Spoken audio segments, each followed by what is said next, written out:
stop trying to be somebody else and stop trying to, like, even if someone inspires you, like, think about why they inspire you and really think deeply and listen to yourself rather than listening to the noise around you. Really diminish, like, you know, what, even if it's like what your friends are saying, what your parents are saying, what, you know, people you really look up to in your life are saying, like, think about what is it I want, what is it that will truly make me happy, and like stick to that and work towards that and don't lose sight of the goal. In 1837, Horace Mann created the education system, a system at the time designed to pump out factory workers and professors. The same system that is still being used today in the 21st century. Now, Mann's system is backfiring. We are being moulded by the same industrial system that has existed for close to 200 years. That system delivers us into a digital economy that has no need of our outdated skills. This isn't our teachers' fault. This isn't the government's fault. This is due to a rapidly changing world full of technology and unforeseen circumstances. And us Gen Zs are caught in the middle. Welcome to the Driven Young Podcast, the podcast for stressed, overwhelmed young Australians, teaching you practical life skills you can implement now to set yourself up in life. And now your host, Byron Dempsey. Welcome back to the Driven Young Podcast. Before we get into this episode, I wanted to give a shout out to all of the new listeners on the show. The show has been growing heaps lately, and it is actually #1 in the business and education category in Australia, which is beyond crazy. Thank you guys so much. So if you're new here, welcome, and if you're a regular listener, welcome back. Today I'm joined by Bella Liu. With over 8 years of working in digital marketing, social strategy, and mainstream media, she's 5 years of overseas work, study, and volunteering in Belgium, Japan, Korea, Taiwan, Malaysia, Thailand, and Canada. And she's completed 3 degrees in 4 years, working 5 to 7 jobs at a time, consistently from 2012 to 2020. In this chat, I talked to Bella about how she was able to achieve so much in such a short amount of time, including how she easily landed a scholarship, traveled around the world while studying, landed 7 internships, started her own coaching business, and bought her first 2 properties, all by the age of 24. As per usual, if you enjoy this episode or enjoy the show, feel free to reach out to me or DM me on Instagram, and please leave a rating and review on Apple Podcasts. And if you're interested, I've set up a Facebook group for people to connect. I'm planning to use it as a place to talk to you guys so I can figure out what topics you want me to cover on future episodes. Just go to www.drivenyoung.com/group. That's www.drivenyoung.com/group. Now, over to Bella. Bella, welcome so much to the podcast. Thanks so much for having me, Byron. Awesome. I'm keen to talk about business, get into a bit about your story and stuff. But before we get into business, kind of find out a bit about, you know, what you're up to right now, I'd love to know what you did after high school, what you're currently up to, and, you know, all the stuff in between. Yeah, definitely.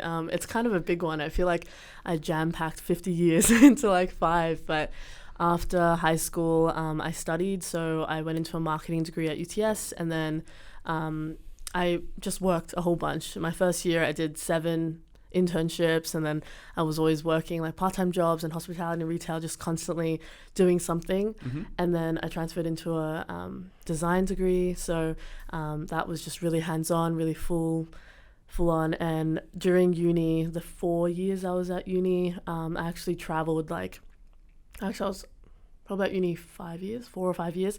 And I traveled about 3.5 years of that. And mm-hmm. It was all through scholarship, and it was all through, like university programs and things that we could apply for. And it was so much fun. Like, I did a trip to Belgium my first year, Taiwan, Malaysia, Japan, Korea, Canada for exchange for 4 months. And then I actually deferred my uni degree to get a working holiday visa to stay for a year and a half. So it was 2 years in Canada. And then I did Thailand like 2-3 times, and then Singapore. And that was all of my trips, which was crazy to be able to have done that at such a young age and to have it mostly funded.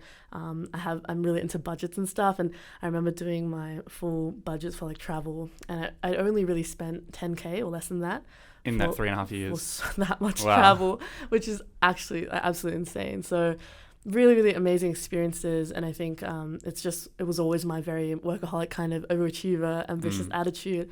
And I was constantly working as well. So, you know, between all these programs, I studied design, which was very assessment intensive. So we did a lot of practical work, which was great. And we did a lot of just like portfolio after portfolio. So it was great for my learning, because design was always something that I was interested in, but something that took a lot for me to personally do like in my spare time. So that was like a really cool hands-on degree.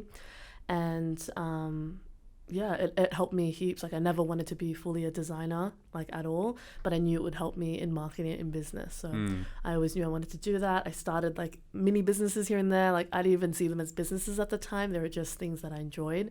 And, I was like, oh, I could probably make money from this. Oh, I could probably make money from this. And then it just kind of ended up happening. So that was really cool. And then after uni, so I'd already had nearly 2 years of corporate experience in Canada. So I was working at Ogilvy, which is a strategy agency. I worked for big media corporations, I guess, that, their clients were Disney, Mentos, Chub Chat, Fish and Pickle, Absolute Vodka, Chivas Regal, GH Mum. And on the social team and influencers and photo shoots. And I worked for Oscar Wiley for a while, like when they were just starting up. So saw massive growth with them. Very much in the startup space, very much. I did UTS Hatchery, I did SSE, which is the Sydney School of Entrepreneurship. So you did heaps? Yeah, just heaps. Right? I think it's one question everyone is thinking, including me right now. How? Yeah. Like, how did you do all this? How did you get scholarships? How did you get 7 internships? How did you do all this, as opposed to just going to uni and just doing a degree? Instead, you got to travel, you got work experience. Like, this is exactly what I talk about on the podcast. This is what I think everyone should be doing. Like, traveling experience is invaluable, combined with corporate or like business experience at the same time. That's so good. Totally. Like, at the time, I was never thinking like this would happen, right? In hindsight, it's like, whoa, like it kind of seemed crazy, right? But then at the time I was just like, what would be fun to do? And like I really took on everything I did with such a can-do attitude and such a like excitement and fun to it. Like everything was so much fun for me. And even though I was working a lot, like if I look back last year, I finished my degree and then I went into a branding boutique agency, which was great. We did a lot of cool work, and it was one of those small agencies that you could have your, put your fingers in all the pies. Yes, like, which really, is great. Really try everything. That's what I like to say to people, because if you can get in with a small business and you want to learn about business, it's actually more valuable than a big business, because you get to see every role. Exactly. You get to see how the founder runs everything from the inside out, as opposed to if you join a corporate, they're just going to put you into marketing. Or, whereas if you're in a small business, you get to see marketing, sales, delivery, you get to see all of that. It's really cool. Totally. Like, it's so transparent as well if you go to the right companies. Like, if they're doing it all above par and stuff, like, legit. You can see everything. And like, it was great because you get into that environment and they're like, oh, Bella, like, I'm really busy this week with deadline. Can you do that? And then that just becomes a new part of your role. And it's like, oh, sweet. Like, this is, creating trade media campaigns. I can do that now. And, like, I would do so much from scratch or, like, create Excel spreadsheets. And then I'm like, this is, my project that I love and that I'm really proud of. And I would present that, like, directly to the client, which was crazy for someone who's just out of, university. And, you're talking to people who are, like, all over the world and really powerful people. And it's like, wow, to get that exposure was really amazing. And it was quite a conscious choice. I actually left uni and had 7 job offers, which is crazy as well. And that's not because you had a degree. That's because you've been building relationships. You had all this network. You had work experience. You had all that stuff that you'd done during uni. Yeah. And because something I talk about quite a lot is that degree doesn't equal job nowadays, because there's so many degrees. Like, degree is important depending on the field. You need a degree to get in. There's a lot of fields you don't need a degree, but let's say you're in a field where you need a degree. That's a bare minimum. That's a foot in the door. You need to, like, put all your stuff on top of that, experience and everything combined that actually adds to that. Otherwise, you're not going to get noticed. Yeah, it's so true. And I love that you're doing this. Like, it really makes sense. And I think a lot more in the younger generation, like, are being more active, and that's really great, but, like, it should be the norm, and it should be something that's fun. I think that's a big part of it. Like, don't feel like this immense pressure, because it can be very it can feel like you're in a pressure cooker. You're like, if I don't do this, then I'm not going to be good enough. But, like, I think a really good part of my journey that I want to bring to the audience is that it was so much fun for me. Like, I've like, this is kind of odd, but I've always loved, like, applying for jobs, and I've loved, like, writing cover letters and going in for interviews, because it's always been like, I'm interviewing them as well, right? It's like, do I enjoy being around this person? If I'm going to be working with them, like, every day, if I'm going to be working with them for an extended period of time, like, I want to be in a position where it's like, do we get along, right? It's like James, who we did a whole episode on university, and he's an absolute machine. His resume is insane, but, like, he's doing finance and stuff, and he goes in investment banking, and he's just like, investment banking, you're working till 12 o'clock at night in the office. You're going to be having dinner with these people every single night. It's like, when they're hiring someone, sure, they want someone who has a degree and experience and stuff, but there's going to be 300 people who have that. Then it's going to come down to if they actually enjoy your presence, if they enjoy being with you, talking about the footy, all that sort of stuff, because they're going to have dinner with you every single night, 6-7 nights a week sometimes. Yeah, it's a lot. It's like they're gonna want to enjoy being with you. So it's really important that you have that, kind of, what's it called, like human relations, like personal good people skills sort of thing. Yeah. It's really valuable to have good people skills.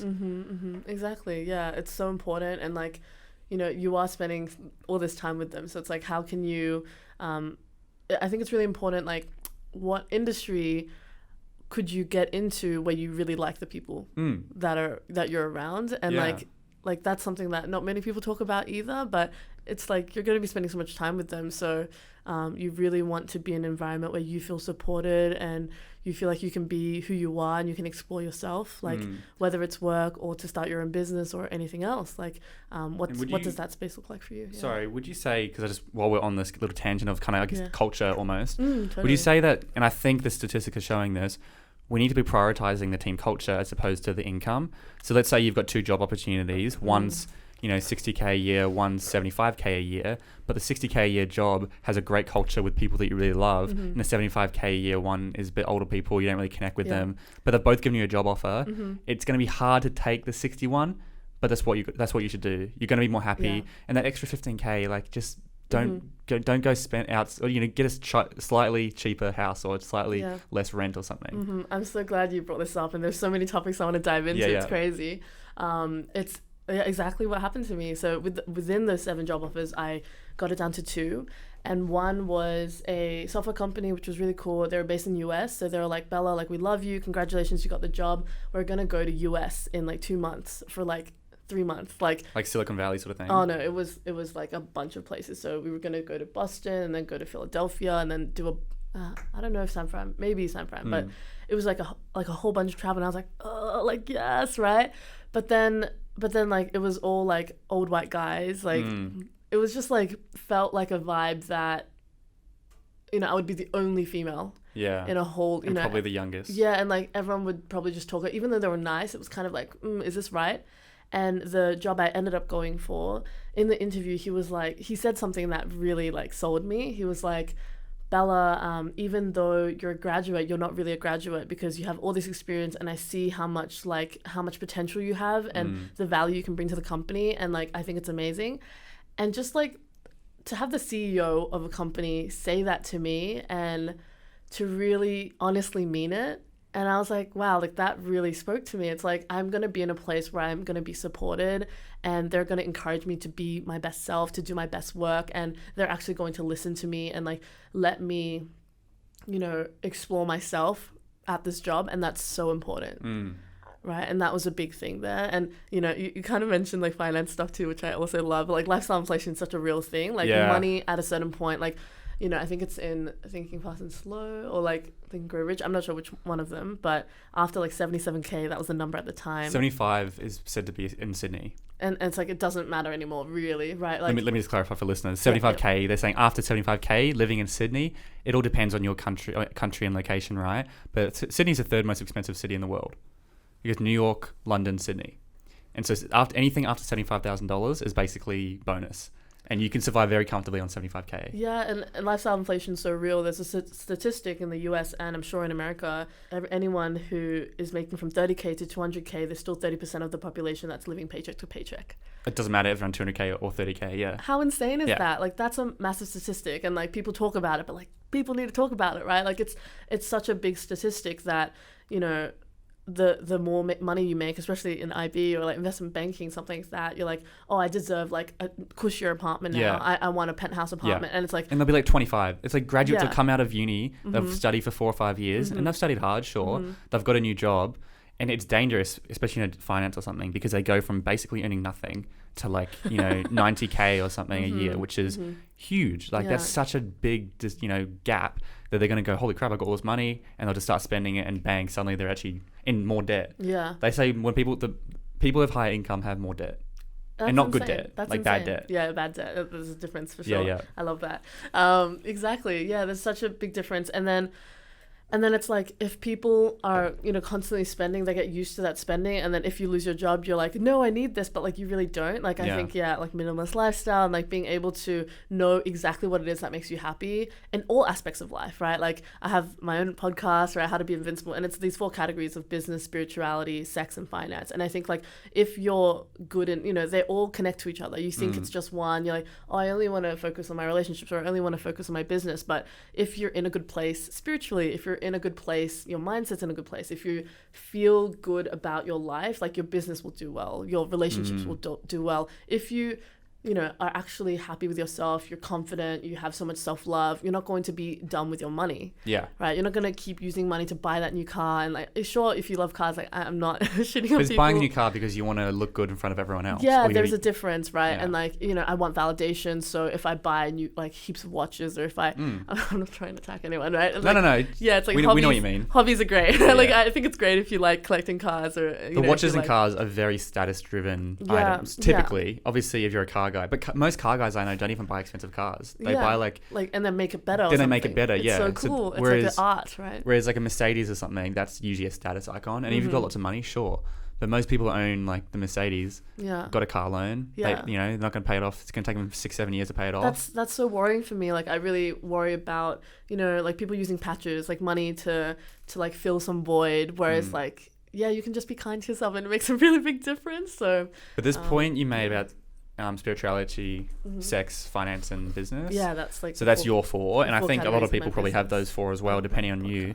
But we spoke about this in the latest episode, Toolkit of Happiness, and it was like money is just one of the tools. If you imagine a toolkit, like money is just one. It is one though. I'm not saying it's money is important. It is important. It's a big tool, but there's multiple other tools that you need, and your toolkit could be different. But also, we're talking about like uni and stuff. The point you made about how, if you want to spend your money better, improve your spirituality and improve just your mental health and stuff, because you're not going to then be chasing after and wasting it. Yeah.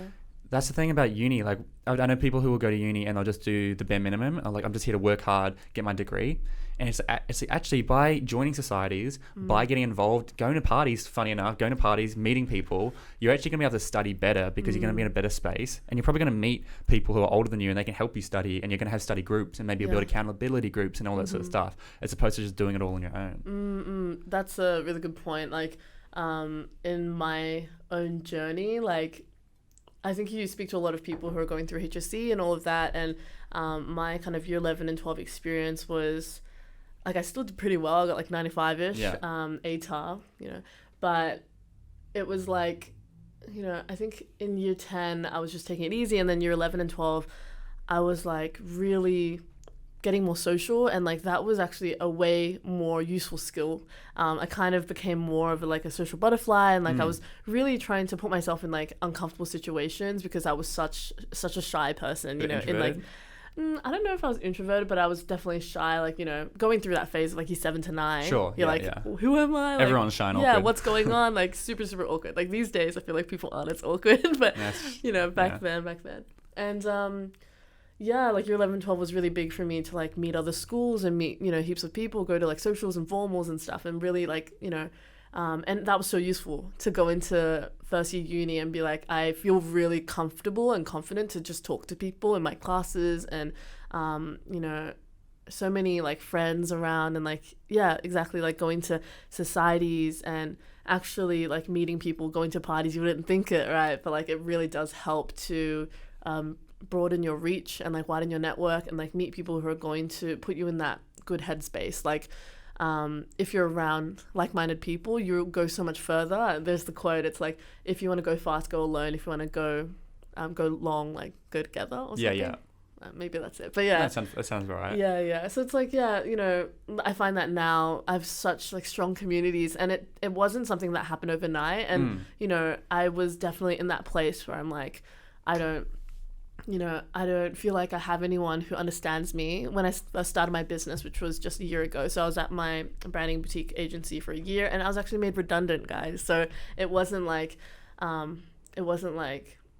mean, I was really happy with the redundancy. Like, I had no problems with it, because I felt like I could be doing more. And it just got to the point where there wasn't work. Like, they were still like, Bella, we love you. Like, we can give you a, great recommendation anywhere.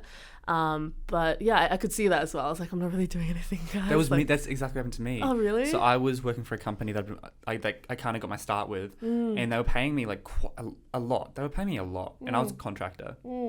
And I felt like I wasn't doing enough. Sometimes I'd work like 1 day a week.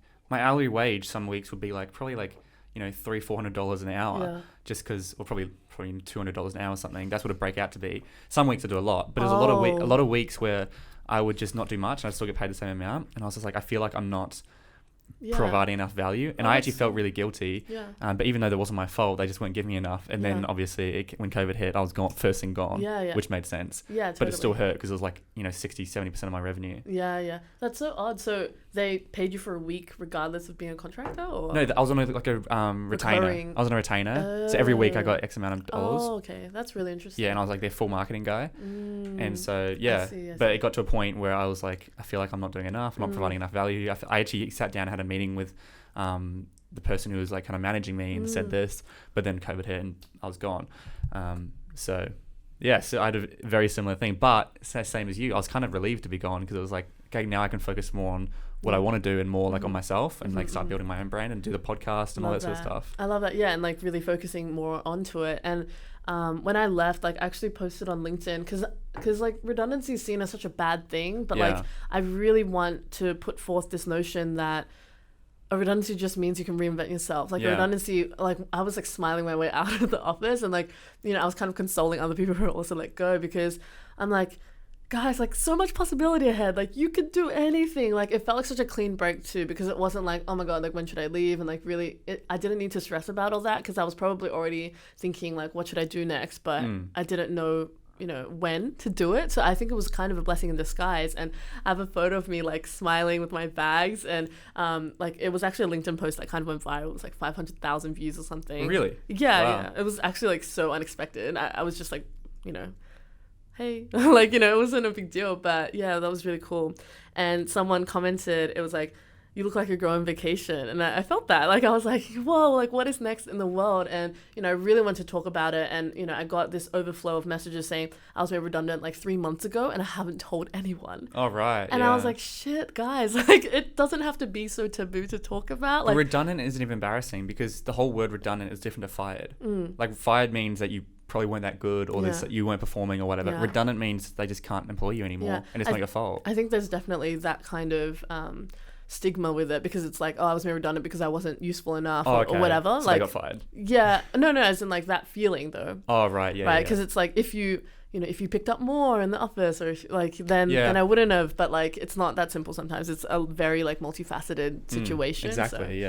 So yeah, I was actually made redundant, and then I was just like chilling because I had a redundancy package that was great as well. Like I was good for like 3 months, and then 2 weeks later, I just met people. I stopped making excuses for myself. I was like, sorry, just for anyone listening that's interested, because I know, so you were made redundant and you got 3 months package, right? Which is great. I mean, I was good for 3 months, yeah. The thing, I wasn't, because I was a contractor, I got nothing. So that week I lost, just rough. Cut. And that's what being a contractor is, right? You usually get paid a lot more, but you don't have that safety net. Yeah, you have to build your own safety net. And it's the same with being self-employed, right? Like you need to figure out your own super. You need to figure out like how much you're paying back your HECS. Like all those things that no one really talks about. And even if they do, it's like, you're like, how does this apply to me exactly? What kind of percentage does it look like? It's very hard to get all the information and feel very confident about it. I think, you know, we need to talk about it more. Like, even though money feels taboo sometimes, and, you know, on my podcast, like sex feels taboo sometimes, it's fine. Like, let's just chat about it. Like, it's all good, you know, because we are so much stronger together. And I really believe that, like, the more we're open about our experiences, the more that people can, you know, people listen to things I say sometimes and they're like, yeah, you know, I so appreciate how open you are about these specific parts of your life, because that really relates to me, that really resonates, and I wouldn't have seen that if it wasn't for someone who was like close to me, somewhat close to me, and talking about it. So yeah, I really think that we can do that more, and it will just help mental health like so much. Exactly. I think, you know, you're spot on, because mental health, I mean, we don't know what the exact cause is, but I think it's due to the world we're currently in with technology, social media, your phone and everything, and we're more connected than ever, but we're also more disconnected than ever, because it's so easy to be grateful for someone because we can text them whenever we want, but then we never make the time to actually see them. Whereas back when phones, like mobile phones didn't exist, it was like you had one call with them a week and you had to book in when you were going to see each other then. It was like, all right, let's hang out Saturday night. Okay, yep, let's do Saturday, bang. Yeah. And then you had to hang out. It's so different now. We definitely take it for granted. Yeah. It's almost like it's so easy that we don't take advantage of it. And so, yeah, linking back to what you said about having that community around you, it'll make mental health so much better. Yeah. But there's such a lack of community in high school because the person you're friends with might be, you might not even like them. You're just there for status and because they're cool or, whatever it is. And I think that that's a big thing that happens in the transition from high school to university is you're used to seeing all your friends every single day. You don't have to even plan. You don't have to like be good at building and maintaining relationships. That's a massive, massive topic. I was actually talking to my my friend group about this, and like, they had really kind of interesting, somewhat troubled like teen years, and they don't know how to build healthy relationships, and they're like, Bella, like, how do you do it? Like, no one's taught me. And I'm like, oh my gosh, like I didn't realize how big of a thing this was, and I didn't even realize myself that I was like slowly learning how to do that over time. Like I've had really weird horrible like experiences, and then like you kind of grow from it, and then I feel like so much more comfortable and confident in building relationships now.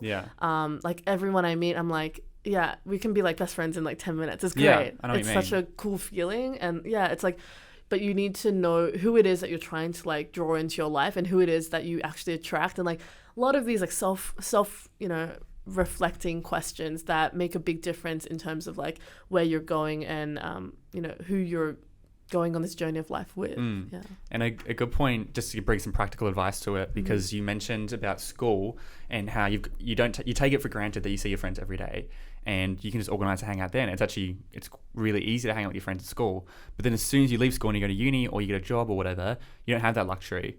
And so that hit me hard. I went like months without seeing my friends because we were all clashed, our schedules clashed and whatever. And so my advice would be leverage systems, as in, like the great example is church. So every Sunday people go to church, and that's a system. So they just know every Sunday morning I go to church and I get to see all my friends and family and stuff. I do the 5:30 clubs. Every morning I meet up with people in the morning. That's a system. Every Wednesday I play Dungeons and Dragons with my mates, and that's when I get to see them. Before that, Dungeons and Dragons, for me, I like the game, but it's just a great excuse to see my mates every week.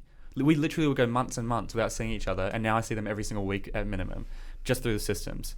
And I know people who would do every Friday night, they go to this pub. And like, 10 of there'll be 20 in the group. They'll say, who's coming to the pub tonight? And people go every single, and it's just creating that system, especially because when you first leave high school, even though you're probably not as busy as you will be when you're working like a corporate job or something, your schedules are so out of whack because people are working uni and then part-time jobs. They might be working all night at Woolworths or something, or they might have this on. So it's really hard to link up a lot of the times. So that's some advice that I would give, like create systems as in weekly or fortnightly or something. Yeah, I love that so much. And that's exactly right. Like having something that happens regularly for people that are really important to you. Because like, I used to have this way of meeting up with friends, which felt a bit weird, which was like I'd meet up with someone maybe once a month, right? And like they're a good friend, but it's like, not someone I would see heaps. But what ended up happening was like every month I'd see like 30 people like once, and then I'd be having the same conversation because like, oh, we're catching up over what happened in the last month, and I was like, I don't like this, right? And these days, exactly right, like I meet up with my startup group once a week at least, and then sometimes I see them like 3-4 times a week because we all live in the city now, which is like super, I know it's such a privilege as well, but like being able, I'm glad that I can afford this. I'm glad that this is the life that I've created for myself, and that kind of brings me back to all the parts of your life to come together to actually create the life you want for yourself, not the life that you're doing for status or for an external region or for validation. Like it's so different. Building a business because you actually want to do that rather than like because of the skills you learn, because of the lifestyle and the time freedom, and really understand like why are you going into business, or why are you trying to do these certain like aspects of your life or improve these aspects of your life. It's for a reason, not because of just like money, like the toolbox thing, and like kind of drawing it all together. Why are you going in? Doesn't have to just be why you're going into business. It's why you're going into whatever career you're interested in. Yes. The good. I always use this example, so I kind of feel bad that I'm beating on them, but I'm not. But like, why do you want to be a doctor? That's an example I always use because it's such a high status role, and people often want to be a doctor because it's one of the highest paying salaries you can get. It's like, and people say, I want to help people. And it's like, but that's almost what any job is. Any job is helping someone in some way. The doctor's just there on the death table. You can help people before they ever reach the hospital. You know, I feel that I'm doing this podcast because I want to help young people. It doesn't mean I'm saving their life on the table. You know, so there's lots of ways to help people. And so it's just understanding like why. And I like a toolbox analogy of like, okay, money is one part. Like I want to be wealthy. I want to have good money. That's fair enough. I think everyone kind of wants that deep down. But then we go, I want to have, you know, I want to be surrounded by cool people. So like for you, design, that might have been a real cool young group of girls or something you're designing together. That was a really fun experience for you. So you value that. And it's just like understanding there's a lot more to all that sort of stuff. Yeah, they were super aesthetic. It was great. It was like, I was like, whoa, I feel like so, you know, so underwhelming. Like, I'm like, wow, everyone's so cool. But yeah, exactly. And, you know, you mentioned something just about, the toolbox, right? It's like money being just a resource and just a tool. And I think we forget that because it's such an easy thing to chase because it's such a status symbol, or it's like, oh, I can afford this, or like, you know, you always want material things. Like there's always something on a wish list at the back of your head. You're like, oh yeah, like I'm gonna get that when I have money. But it's like, you know, think about, I really like this exercise. It's like, think about the people you really look up to. Maybe they have a lot of money, but what is it about their personality that you look up to that's not money related, right? So I would be looking up to, you know, my business coach or someone that I know in my network or in a network of a network. And I love that they were really giving because they had the funds to be giving. And then I really reflected and I was like, wait a minute. It doesn't matter how much money I have, I can still be giving. And that was like a big like aha moment for me. I was like, you know, the values that the people you look up to have, you can still be that in your own way. So it's like, I can't, you know, give people cars or like whatever David Dobrik does, but I can, you know, I invest, I put out a post on Facebook and I was like, hey guys, like pitch me your ideas. I want to invest like, you know, small amounts of money to people. And that's kind of how I met Joe as well. Like I was like, I want to give like $500 here, $500 here. And like, that's something that feels comfortable for me, but it's also, it makes me feel good that I can just give back. Like I gave, you know, someone like a friend of a friend of a friend who had like cancer and like had to in the US, so they had to pay for bills. And I was like, totally, like let's do it, whatever. Wow. Right. But it's just like to be able to give whatever it is, even if it's like, you know, $2. Money, right? Or but it can do time. Yeah, exactly. Which I think for a lot of listeners can relate to that. It's like I don't have any money, I can't give $500. That's my net worth right now. Like give time. Like for me, like I've been having so many meetings lately. I just Calendly. It's anyone who reaches out to me on Instagram. I'm just like, let's have a chat or something. And it's like, that's free. I'm not charging anything. Yeah. It's like, just give your time. Who knows what's going to happen? And I think people like don't understand the value of time as well. Is like, you know, everyone's time is worth something. It is, right? So yeah. So really, you know, it really makes sense. Exactly. Like to volunteer my time. Like I've been loving, you know, just looking up companies and like seeing how it can help, like Orange Sky, if you've heard of them. Like they started 5 years ago in Brisbane, and like they do they're a free service that does like washing and drying clothes for, you know, in parks, so like people who can't afford it or anything else. And I'm like, how can I get involved? Like I want to, you know, I'm starting a little side project venture, which is like a platform or a marketplace or something to give free plants to people, because I think it's such a great mental health initiative. And like plants are literally just clippings. Like it's so easy, because I was never really into plants, but I recently moved into my studio apartment, and like every day I just get new plants. And it was never something I was like, I always felt you know, kind of it was overwhelming to like get into it, or I felt intimidated by it. But like, especially water plants, so easy. Like you just cut a bit off and then you put it in water. I'm like, why is this not like, why do plants cost so much? And it became like a massive industry, right? Like there's really big companies that charge like hundreds of dollars for like rare plants and stuff. I'm like, yeah, sure, I get it.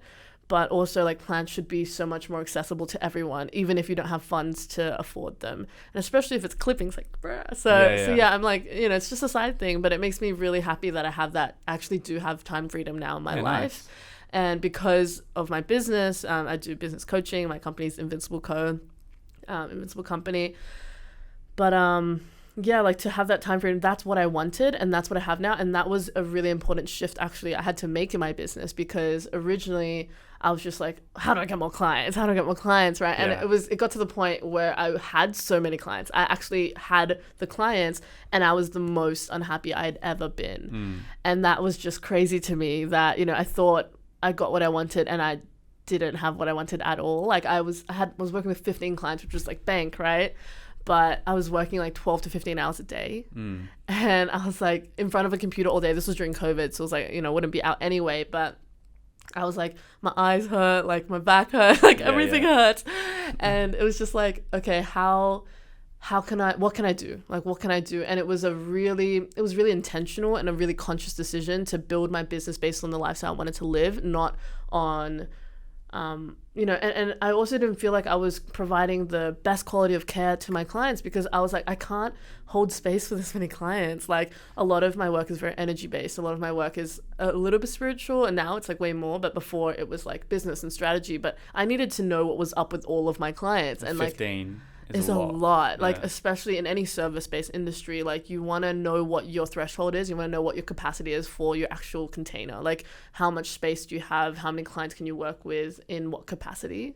That's really important, as well as just a general business tip. But also linking back to the whole volunteering conversation we just had, because I always get asked questions. Because when I say, if you want to get into business, don't go to university. And I'm like, well, what do I do? And I'll give them an answer, and I'll still go to university, which is fine, because it's an unclear pathway. University is very safe. And, I think a lot of people will just be using that to delay the inevitable. So I can just choose something, so it looks like I'm doing something. But like, I volunteer. If you want to, how did you get these scholarships? How do you get these internships? How did you meet all these people? It was really through a lot of volunteering.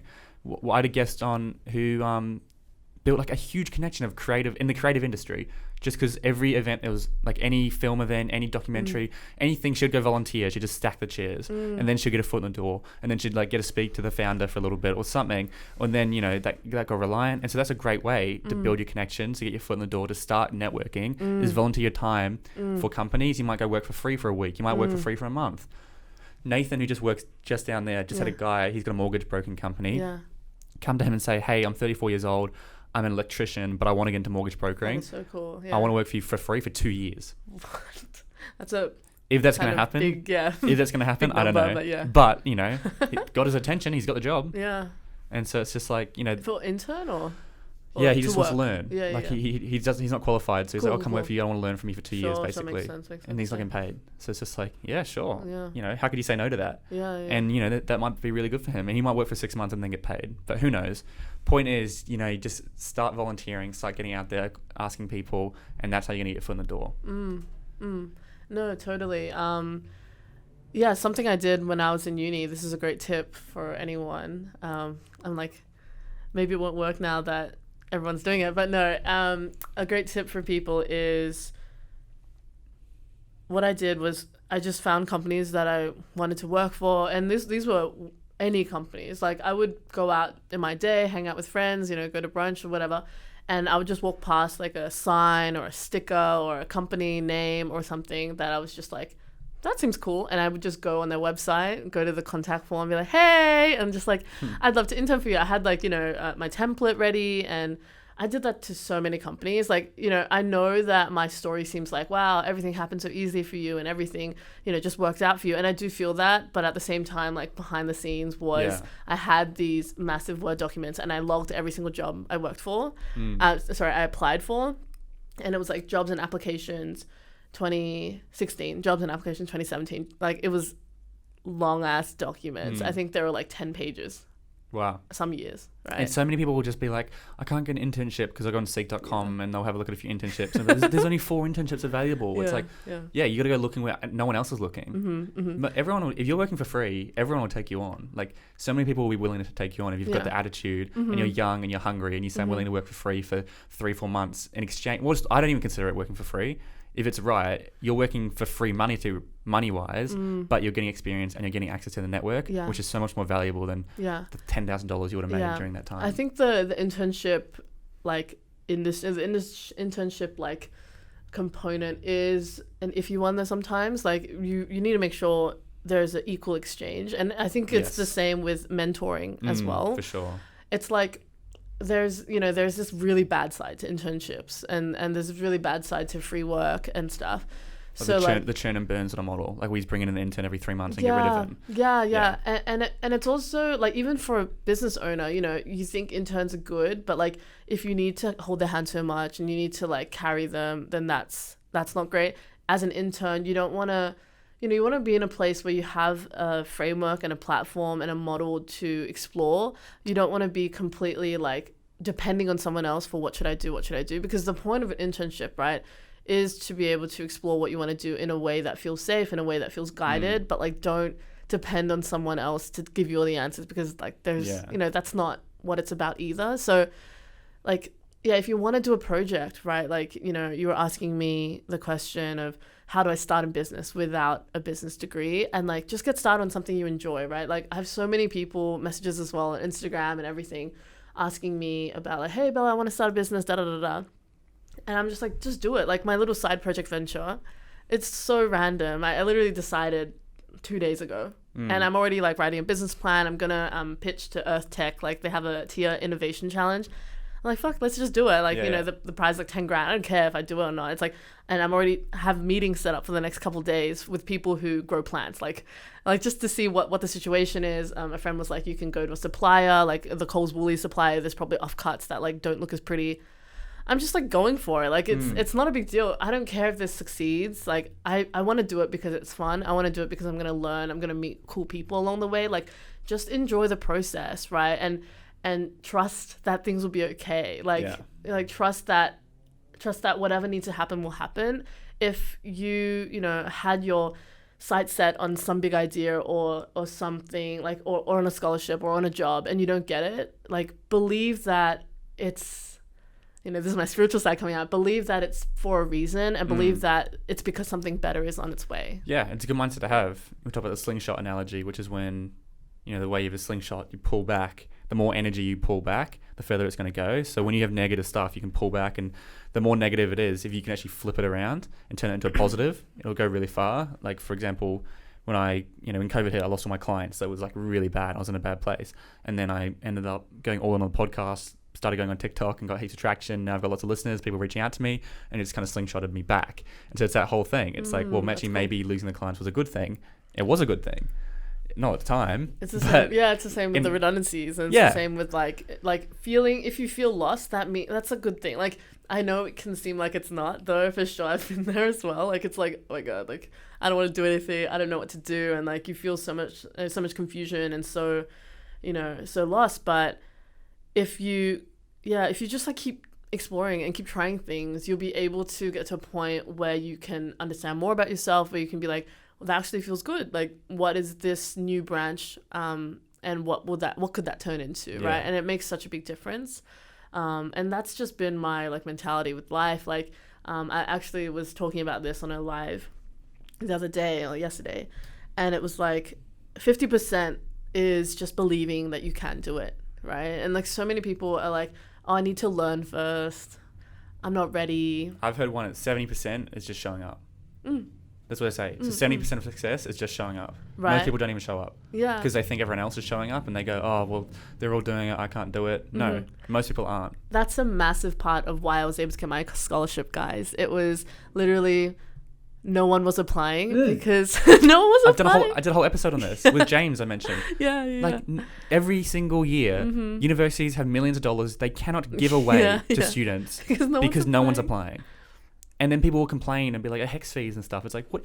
Did you apply for a scholarship? No one's looking for it, right? Like I like, scrolled through, scroll through, like website, Scroll through, UTS website or like uni websites, like everything, man. Like it was just like, I wonder, what free money is there to get? Like it wasn't like that intentional, but I was like, oh, I want to go overseas, and I don't actually like traveling for like 5 days because I feel like it's so tiring. Yeah, and you want to cram everything in. Yeah, and you just feel like, oh, like I want to rest, and I want to meet locals, and I want to like really assimilate into the communities, into societies. Like most of the trips I went on, they were 1 month, and like to 3 months, like to 2 to 3 months to 4 months to 5 months to 6 months to like 2 years, right? And that was all my trips. Like, I don't enjoy to, I still like do it sometimes, but that was a big thing for me. I was like, I want to go somewhere. I want to go to school. I want to learn something. I want to like meet the rural villages and stuff like that. That was really important to me, to see how people actually lived in other countries, not just like the highlight reel or the Instagrammers, like that's just feels a bit empty for me, like a bit surface level. So yeah, it was like, I want to go to these countries, but I don't want to do it just like traveling for the sake of traveling. So that's why I was really looking for these opportunities. And yeah, exactly right. Like they would say you need, 4.0 GPA. And I was like, I'm just going to apply anyway. And they're like, oh, only one person applied. Yeah. Like, of course you're going to get it, right? So yeah, it was a good time. And like, I probably got like $40,000 worth of scholarship or more. And just show up. 70% of success is just showing up. Just showing up, yeah. Believing you can do it, like literally that easy. Mm-hmm. I'm not even. That's like, it sounds stupid. It's that easy. Just show up, and especially in this generation. I've said this before. This generation is so fucked. It's not hard to stand out. Like so many people are sitting at home doing nothing. They're just on TikTok. They're just watching Netflix all day. So many people are doing that. That if you just go a little bit above and just show up, you're gonna stick out, and it's gonna, it's gonna pay dividends. I was like, that's your viewership.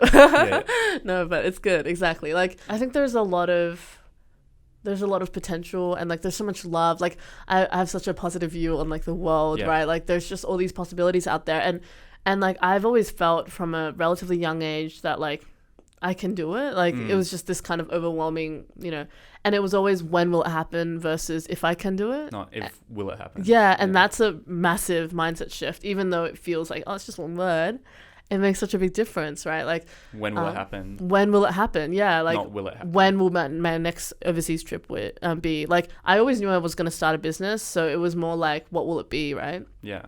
And actually my business journey is kind of interesting too. Like I wasn't planning to start a business. Like I wasn't like, oh, I want to start a business, what should it be? It was like, wow, like people really want this service of mine, which was coaching at the time. And I'd never heard of coaching. I didn't know about the industry. I was just like, what is coaching? Like, but people kept asking me like, how are you so positive and stuff? And then after like my fourth client, person who wanted to pay me for it, I was like, okay, like let me think about this.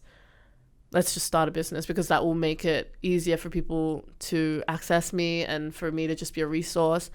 And then I started my business, and it grew like wildfire. Actually, the first 2 months, I was still, so like I've always had like 5 jobs at a time. Yeah. That's just been in my personality. And when I was made redundant, I was also like pretty chill because I had all these casual jobs. And then when they heard I was made redundant, they're like, oh yay, like Bella can work with us more, right? I was working as a tour guide for the Sydney Tower, which was so much fun. I love hosting international guests and friends, so it was just something that felt supernatural for me. I just worked on the weekend, and then they just gave me more shifts, so I was like still making like lots of money. And that was a big realization after I left my full-time 9-to-5 like 40-hour week corporate job.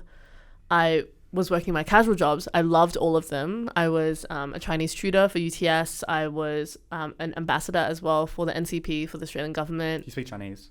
I do. Oh, I awesome. speak Mandarin. No way. Yeah. Sorry, Mandarin. Yeah. Yeah. No, it's just there's a couple, right? So the Cantonese. Yeah. But exactly, like it was something that I would have gone to Chinese school, but instead I was able to teach people who are like not even younger. They were actually mature age students, but like who weren't as high of a level. And that's such a big thing for me. I've always been able to somewhat monetize my passions, and that's something that I bring into my business coaching. It's something I bring into like, someone's like, I love this. And I'm like, okay, 10-step, 20-step plan. Let's make it happen. Yeah. And I can create like a functional business in like less than a week now. Yeah. Like it's crazy to me that, like in a day sometimes, like actually my business journey, I started my business in 3 hours. Like I bought a domain. I, set up my website in an hour. I registered for an ABN. I got my first 10 clients in my first 2 days. How far out? Yeah. That's crazy. How do you do that? I launched on Facebook. I just put up a post and I was like, hey guys, like I feel like, it was just a long form post and it was just saying, I'm starting a business. This is how much I charge an hour for a coaching session. And, people were like kind of surprised and they're like, what the hell? But then if I think about it, if I really had to like dig deep for the answer, it would be because I've always posted about my life. Like I've always, been like, hey, this is a new scholarship. This is a new, scholarship I got. This is my next overseas exchange. Like just things that I was proud of. I bought my first house as well when I was 21, my second when I was 22. So those sorts of things, right? Like, I was like, moved out. This is my apartment, which had like a beautiful view of the city. Like And that gave you the clout to be like, oh, Right. Bella's done all this. She must know what she's doing. I'll pay her $200 an hour to teach me how to run a business or something. And it wasn't even like that much money at the time, and it was actually personal coaching, so it changed like over time. And you know, you start off really low because you just want to get that track record. You just want to get clients in. Your first 10 clients are probably, you know, really cheap compared to how much you charge now, but that's what you need to do so you can get that ball rolling. I wasn't even thinking of it like that. It was just what felt right to me at the time, and then I've improved as a person and a coach and everything, so that's why I'm able to charge what I charge now. Nice. But exactly that whole process, it was just like, let's do it, let's go for it. I did get a bit of backlash, but that's like kind of normal. And it was just like, okay, cool, how does this work? And to be honest, the first 2 months, so I started last November, for November, December, January, all of my profits from my business went to charity because I didn't need it, because I was still working my casual jobs. And as I was saying, that shift from full-time to casual, I was working maybe 30 hours or less, and I was making $2,000 a week. Wow. Because they were like high-paying-ish jobs, like 30 to 50, whatever, to $70 an hour, like especially tutoring. I think I had one more job, but I don't remember right now. But yeah. That's all right. Your point is you're working a lot of jobs. I'm just like, and have you heard of B1G1? No. Maybe I'll tell you about that a bit later, but that's a really great platform for anyone who wants to run a business that's more than just profit. It allows you to give to other countries and stuff in a really easy way. Totally. But that's amazing. So you're giving profits away to charity. It was Beyond Blue, because Beyond Blue is great as well. I felt like they were so cool. Like, I think I called them like once or twice ever in my life, but it was just like it's so great that it's a service. An option. Yeah. And I loved their marketing campaigns. Like, that's really important to me too. I don't know if you'll keep this in, but there's a certain company, which I'm not sure if I should name, but like I feel like their whole charity strategy just sucks, because like they spend all their money to get marketing to get money to spend on marketing, to get money to spend on marketing. I'm just like, bro, like this is not right. Like, I've experienced it. I'd love to start my own charity, because most charities have salespeople. They get like 50-60% commission of whatever you give them. So I had a guy call me up, and he was like, "Oh, you're happy to give? I'm happy. I can give $10 a week or something." And then my mum was like, he's getting about $5 a week from that, or like that's his commission sort of thing. And I was like, so I'm only donating $5 minus revenue, minus expenses and stuff. Probably $1 out of that $10 is actually going towards what you're donating it towards. And it's like, that's so bad. Have you heard of the Leaky Tap Syndrome? Yes, I have. Yeah. Exactly, yeah. So did you want to explain it though, just real quick? Yeah, like 1 minute? Yeah, for those who don't know, so leaky tap syndrome, like if you think about a leaky tap, right, there's only one drop that goes out, and that's what happens in a charity. So all this like water, all this money goes in, and once you pay the shareholders, once you pay like the marketing fees, the operation fee, the admin fee, the employees, it's just like the tiny, one drop that actually goes to the charity. And I just hate this. It's such a big problem that, I don't know, people don't really talk about either. I have a friend of mine who's like founded like 5 charities now, and his, had been a TEDx talk, like speaker, all of that.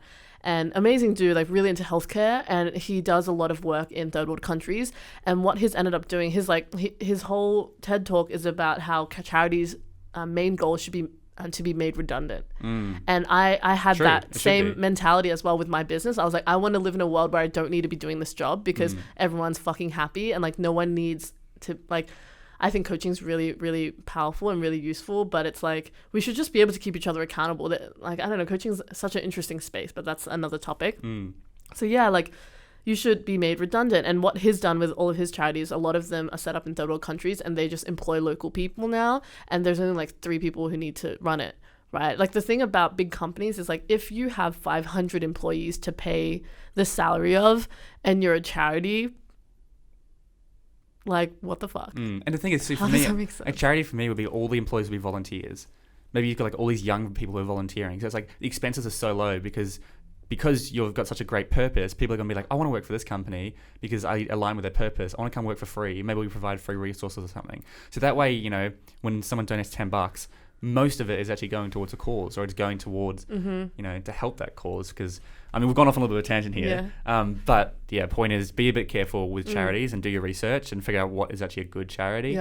Because a lot of them, your money's kind of just not really going anywhere. Totally. There's a whole bunch of resources. I need to check up on them, but that would be good, to have in show notes or something, right? Because, there's like, I think Effective Altruism does some research and studies on like where the money's actually going, how much of it, and like what happens there. and like give now and stuff like that. Yeah. Yeah. The point is, be careful. Yeah, but be careful. anyways, it's been an amazing chat, Bella. Before we wrap up, I always ask my guests this final question, and it's basically just, what advice would you give to the younger generation or your 18-year-old self?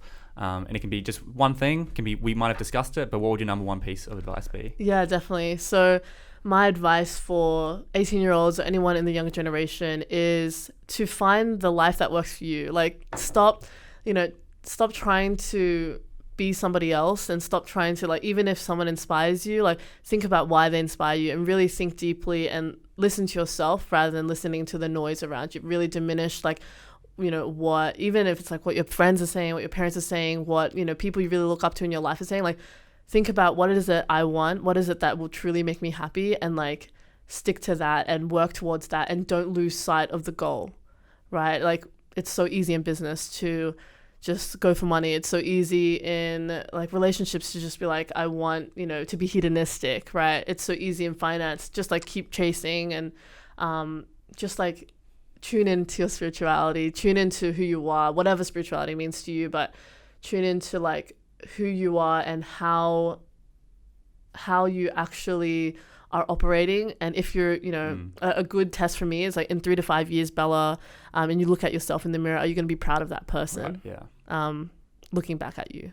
A great question. One of probably the most powerful question I've heard in a while is, if you got told you're going to die in 5 years, just, you'll be fine, and you'll randomly die on this exact day in 5 years' time, what would you do differently? And 5 years is great, because a lot of people will say, 1 year. What if you're going to die next year? Well, strippers, cocaine, travel, whatever it is, you'll waste your life because you've only got a year left, or 6 months. But 5 years is long enough where you can't just go partying for 5 years. It's long enough where you have to actually do something that's kind of meaningful, and that have a think. Like, for me, I feel like, I just keep doing what I'm doing. Because that's why I feel like I'm very aligned right now. And so that's a great question, I find, that is, very similar to what you just brought up. Yeah, exactly. I feel the same. And it's so funny, someone actually brought that up. There's like a Sydney humanist meet where we do the difficult questions deck from School of Life, and that was one of the questions, but it was 1 year. And we said the same thing, like 5 years is better because you can't be hedonistic. And my response was the exact same. I would be doing exactly what I'm doing now. Amazing. And that's like, that's when like things are aligning for you, and you're doing what you should be doing. And like, I think that's something that we should all strive towards. Awesome. Well, great advice, Bella. Yeah. And just before we end this conversation, where can people find you if they want to get in touch with you, follow you on Instagram? What are your socials? Like, where's the best place to go? Yeah, definitely. Feel free to follow me. So my Instagram is @_Invincibella. So INVINCI Bella. And I think everything will just be in the link. Yeah, everything will be linked below. But is Instagram the best place to kind of go? Probably, yeah. I'm probably there the most. Yeah, and all your links are in the bio and everything. Yeah. Mm-hmm. Bella, thank you so much for coming on the show. No problem. Thank you so much for having me. That's it for this episode of the Driven Young podcast.